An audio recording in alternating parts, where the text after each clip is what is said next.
GKFX Prime presents the Market Analysis Webinar. Hello everybody, welcome to another edition of the weekly webinar. It was a pretty dramatic week in markets. We'll have a look at some of those moves very shortly and what they could mean moving forward. Of course, it was the US election. It was a lot tighter than expected. We now have a president-elect, but Donald Trump has not yet conceded at the time of recording this webinar, so still interesting times ahead. Particularly some notable moves in the dollar, stock markets pushing back into record highs, some big breakouts in gold and Bitcoin, so some really some potentially more trending markets happening now that this US election is behind us to some extent, and of course that's good for directional trading if that's what you do. So I'm going to cover these major asset classes as I always do. So that's the Forex market, there's some commodities, that's a bit of crypto and indices too. If there is something else you want us to cover in these webinars, drop us a comment, speak to your account manager. More than happy to accommodate. If you're just liking the videos and get some benefit, please click that like button. It really does help. Right, let's get started here. So we'll begin with the euro-dollar currency pair. So this is our 4-hour chart. Let me expand on the situation a little bit. So big bullish rally, bearish consolidation channel, which we've had in place for a little while, but we've double bottom, but we basically found support twice at 116.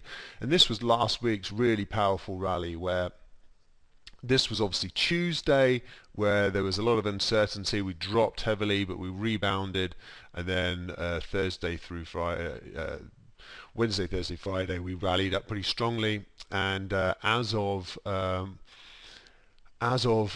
start of the new week, we're pushing into this 119 level. So if we understand this channel to be a bull flag, then naturally we're going to see another up move similar to this on the other side. So if I look at the weekly chart, if we're looking at minimum this as the flagpole, of course it could be this,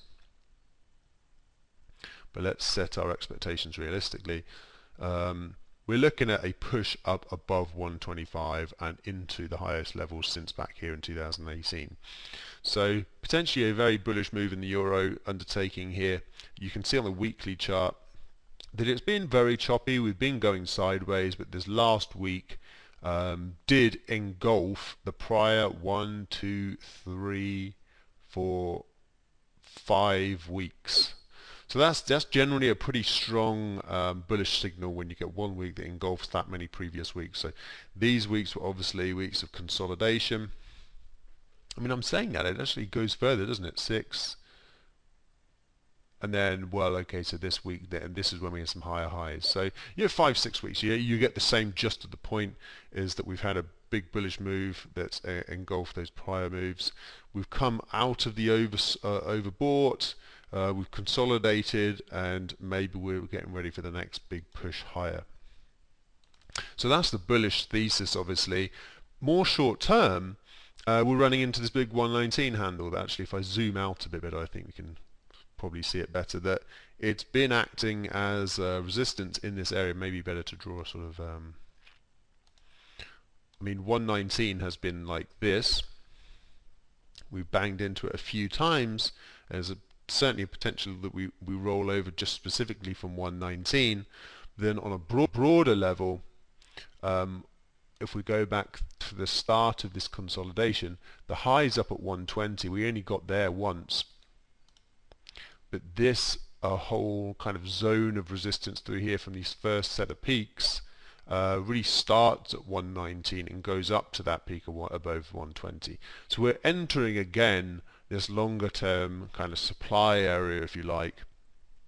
And while the price action from last week looked very bullish, and it looks like probably we're breaking out of this pennant and above this longer term downtrend line that we've talked about many times, Still some short-term resistance. So even if you're not looking to sell it right down to 116, I think that would probably be a stretch to think that we're kind of double topping here. Everything else points quite bullishly. But nonetheless, there could well, if you see some sell signals in this area, it is a well-defined area of overhead supply, and you'd certainly be within your rights to be selling up there, even though the kind of short-term momentum has been pretty strong and it looks like we're breaking out. You can't go up in a straight line. You need pullbacks, and within this kind of zone is probably where it's going to happen. Now, as you might imagine, it's a similar story for sterling, just not quite as strong. So this is our 4-hour chart. Let's pull out our daily for a second. We've basically held quite neatly onto this rising trend line. 1, 2, 3, 4 tests now, and so that's defining our uptrend. And so even though we had this big down leg, the bearish thesis, something that I've pointed to a couple of times, is that it's kind of something more like this, where that was the big down leg, consolidation up, and then big leg lower. So kind of like this was the original. Hold on. Put the UN back in place. No. Oh, for some reason this one just doesn't want to click. There we go. Did it higher up, and yeah, okay, it's not straight, but you get the point. Let's move it down here. Something like this would be the bearish scenario. This doesn't look like the central scenario at the moment to me. Then we get a drop down to 120 again, and this low, but you can see how it's quite symmetrical that would be the case. So if we fail around this 3150, we're heading up into, we're just shy of 132 at the time of recording. So if we fail in this region, at the top of this channel, up above 132, maybe we get as far as 133. Would that be the top of the channel? 132.50 rather.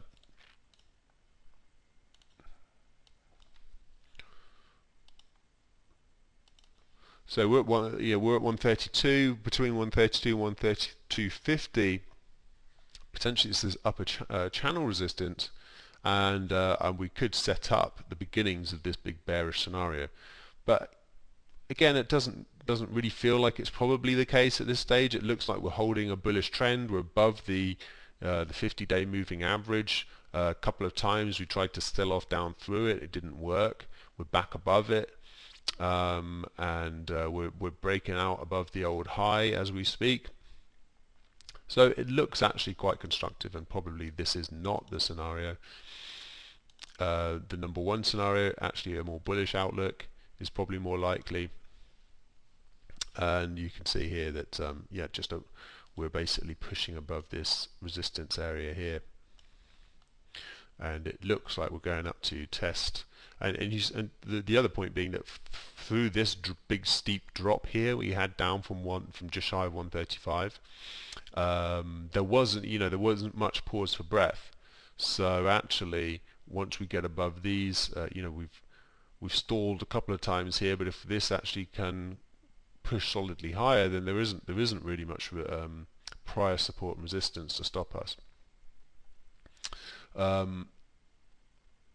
But bigger picture, I wanted to point out is that, okay, this is the potential long-term double bottom scenario, and here is 134, but it's really sort of 134 to 135 being the big number, which hasn't been hit yet. But I've drawn this in before, but just to remind ourselves what we're kind of shooting for here is that this is the kind of big area that we're trying to break above, and so at the moment we're just trying to get up to this. We had that kind of sharp correction down from 135, just shy of 135, and we're trying to get back up to it on a shorter term basis. We're holding the rising trend line, but after that, long-term traders, what do they have in mind? Well, a break through this 134, 135 up, after a long basing period, really since Brexit, Brexit, bounce, and then back to the lows again, big basing period. That could be the big breakout. So that's kind of the possibility, this break of 134 that you can kind of have in the back of your mind, that maybe the market is at least going to try and challenge again, and that'd be another reason to think probably on a short-term basis, that's why we're going to push into the top side. All right.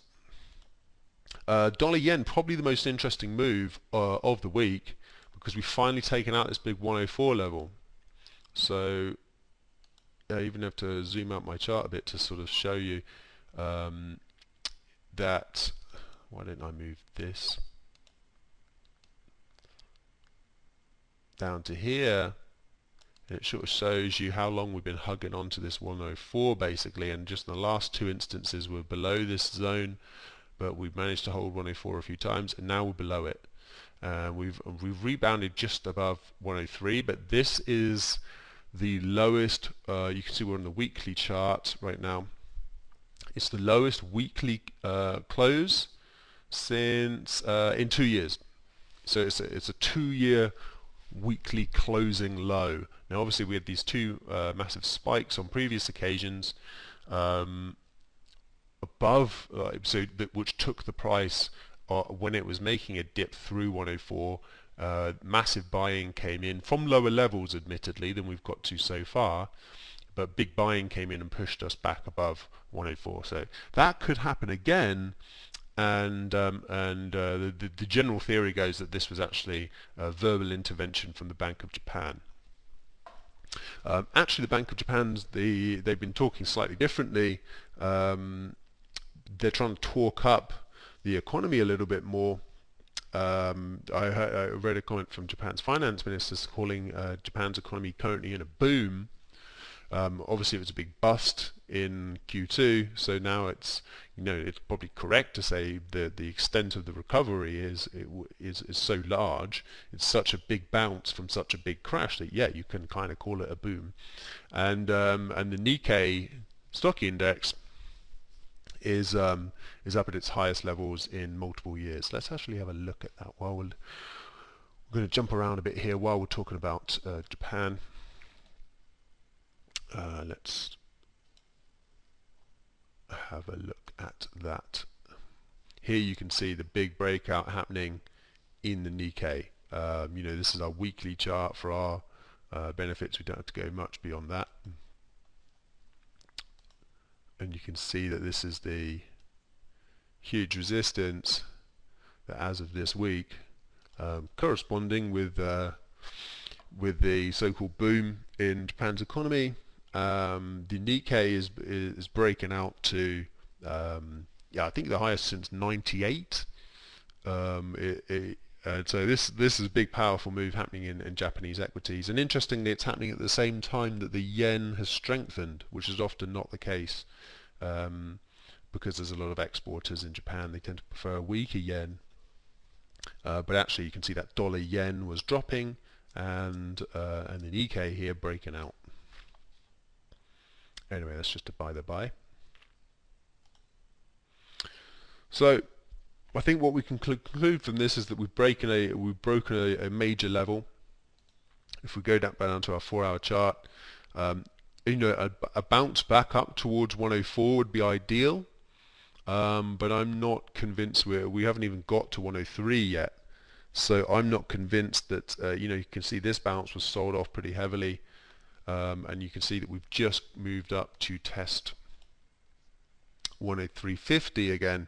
And I'm not sure we're going to get much beyond 103.50. Between 103.50 and 104 offers quite an interesting zone of opportunity to catch a bounce on the idea that this big leg lower, which took us through a major level at 104, will continue down. Obviously a close for the day and certainly the week back through 104, and maybe we can start calling this a false breakdown, but so far it looks alright in dollar yen. Okay, moving over to the Aussie. So as you might imagine, dollar yen breaking down, the Aussie dollar's breaking up. This was our triangle pattern we had in place. I mean, this is all on the daily chart. This all looks quite clean. holding the support, series of lower lows matching through a trend line, 1, 2, 3, 4, fifth time break. I've mentioned that in these webinars quite a few times. Oftentimes in currency markets, it's fifth time lucky of a break of a level, and if it has been tested 4 times previously, it means it's like a significant or strong level, and when the break happens, it has a bit more significance. And so that's what's happening. We're breaking higher, but when we jump down to the 4-hour chart, you can see that it was hardly easy trading at this point. Obviously that was happening during the election, but you can see actually this would have been difficult to trade. Short-term trading was definitely good in terms of large price moves, but in terms of kind of directional trading, a little bit trickier. But you can see ultimately the market kind of leveled out. So this was the resistance. Having based out at the 0.70 level that we mentioned last week, there was a big rally up, took out the old high. Then we had this craziness, but it kind of resettled itself. It restabilized above the moving average, got back through the trend line again on this close, moved higher, tested the old highs as you kind of would expect in more like normal trading conditions. So a break higher, a retest of the level, and then moved up to the next high, broke above that, retested, and now we're pushing up again. So it's a very nice bullish looking scenario at the moment, and we're basically through this level, and while this short-term level holds, we're looking for higher prices. Well, if we drop back through this level again, then maybe we have to re-challenge this, maybe we get a deeper correction. And then you can see on a daily basis we've got our next series of highs through here, and then just shy of 0.74 where we topped out before. So even if we say that, well, this triangle is not particularly valid, although it looks very valid, even if we just say that we're in a sideways range, still from where we currently are, if we say we're at 0.72, just shy of 73, the top of the range is at 74, so it's still 100 pips to test the top of the range from where we currently stand. And if we're talking about height of a triangle, again in terms of a kind of using the height of the pattern as an objective, then we're actually looking higher. We're looking at towards, I don't know why I'm doing it from that low. The breakout was here. So the breakout already happened, and that neatly takes us up to 75. All right, not bad.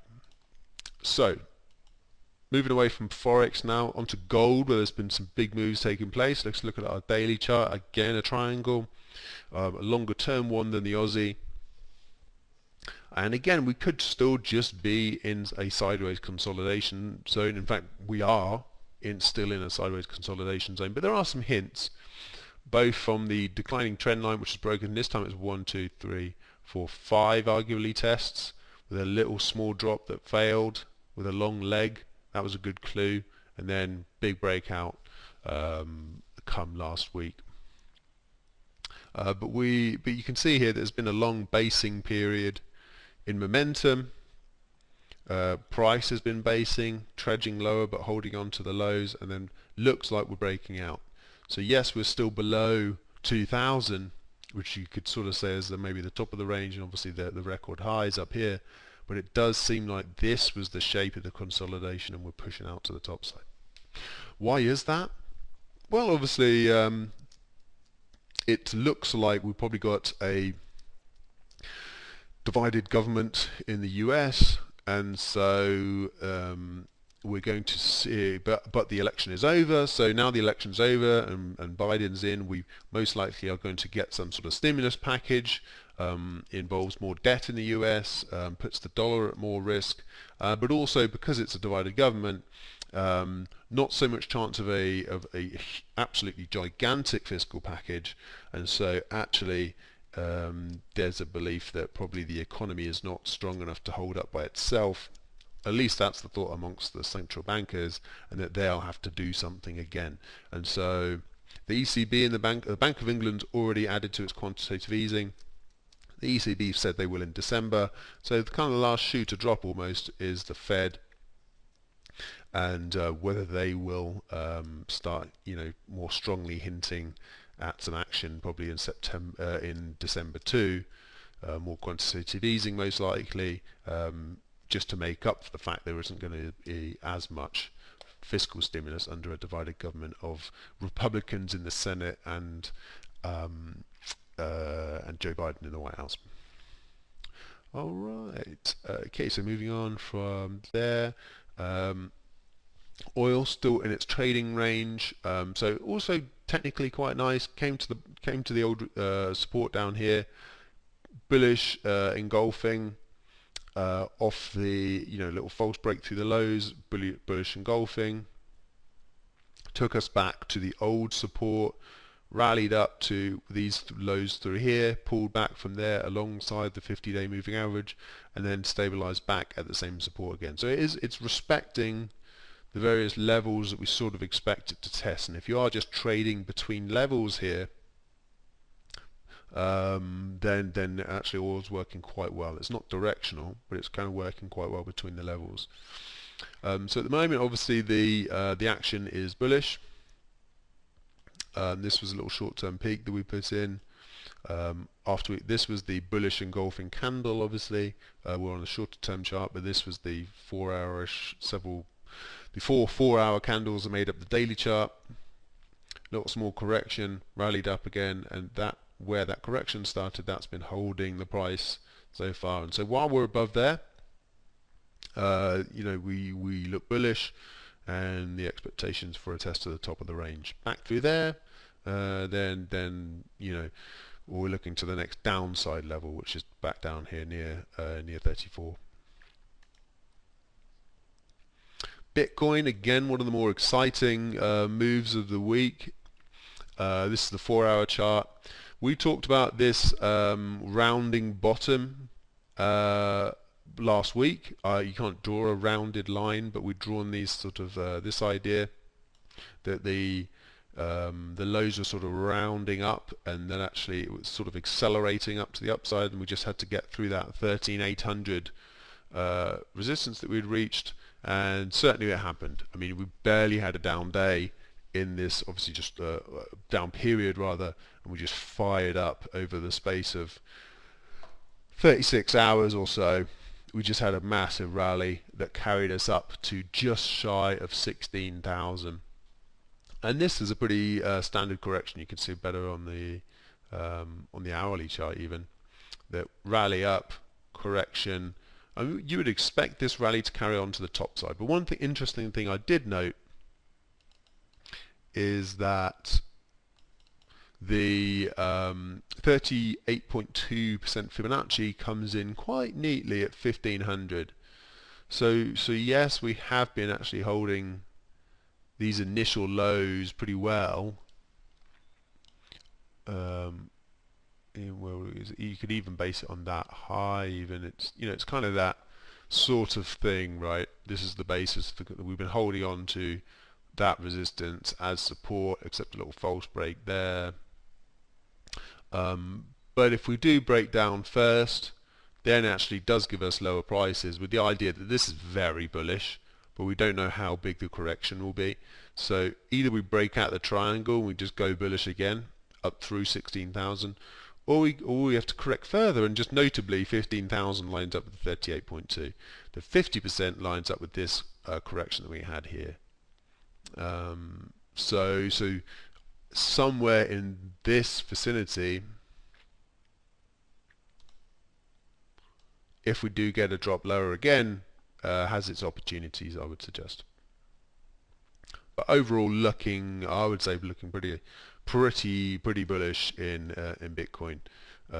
This is our weekly chart, and you can see we're obviously powered through that 13,800 level, and we're up at the highest. On a monthly basis, which doesn't look so good because we just don't have enough of them. But you can see it's the highest monthly close that we've had, and we obviously haven't closed out this month by any stretch yet. We're only in the first innings of this month, but as it stands, we're the highest for the month since since the month of the record high. And how does it stand on weeks? Yeah, well, it's still our highest weekly close certainly since January 2018. And last but not least, the stock market, the S&P 500. Well, last week we were asking a question. We certainly didn't say we knew. Was it a double top? So we had one top, drop, second top, down, and then stalled at the support. And we said, well, is the price going to break? You know, if the price breaks through this support, then we're looking at a measured move lower, and we're back down through into sort of 2,800 territory. But obviously that wasn't the case. We've got a nice little long-tailed wick directly off the support level that we'd drawn. Then we got a little bullish engulfing the following day, and then you can see on the short-term chart that we had put in a peak, managed to rally above there, got a retest, got a couple of retests in fact. This was obviously the chop around the election. Wasn't quite as crazy as the Forex markets were, pretty much stabilized at that resistance quite neatly. Maybe some people were using closing prices, and so it was a bit more like that. But you can see the general idea. It held it and rallied up to the next area of resistance. Little false break, but pulled back, rallied up, retested, and now as of today we're gapping up through that previous peak, and we're up here past our peak from October, and so we're testing the, what was it, June peak, I believe. Oh no, what am I talking about? September. The September highs up here, and so it looks like we're breaking out. We're not above these high levels yet. As I mentioned, it's not all completely done and dusted on the election, although it looks like it will be probably soon. Just interesting, and still just a bit tempting to look at this long-term trend line here and see the fact that we've kind of failed at this trend line 1, 2, and then a couple of times here. It's not obviously perfect, it's a very long-term phenomenon, but do we rally up a bit through again, make a new record high and then stall out, or can we just not even get through the highs and roll over again? It doesn't look like it, but based on, if I zoom in a bit, you can see just the extent of the bullishness of last week's candle. That looks very strong, looks like we're breaking out to the top side, but just look out for the weakness and just bear this long-term picture in mind. It might actually be that we're not as strong as we appear from this 1 week. Actually, we're bumping into some major overhead supply, given all the difficulties and uncertainties out there. Maybe we're setting up for some uncertainty going into the end of the year, but let's see. The picture looks bullish. Obviously we're close to record highs. That's never that can't be anything but bullish, but just keep that potential longer term kind of dynamic resistance through these highs in mind. Maybe we're setting up to roll over again, and maybe we'll even get a triple top and this drop down to below 3,000. Maybe it actually does come to fruition. Let's see. Alright, that's it. Thank you very much for watching, everyone. Good luck trading this week, and thank you again for watching. And of course, if you do enjoy these and want to get the benefit, and you would like to see them on a regular basis, please make sure to click that subscribe button. Thank you, everyone.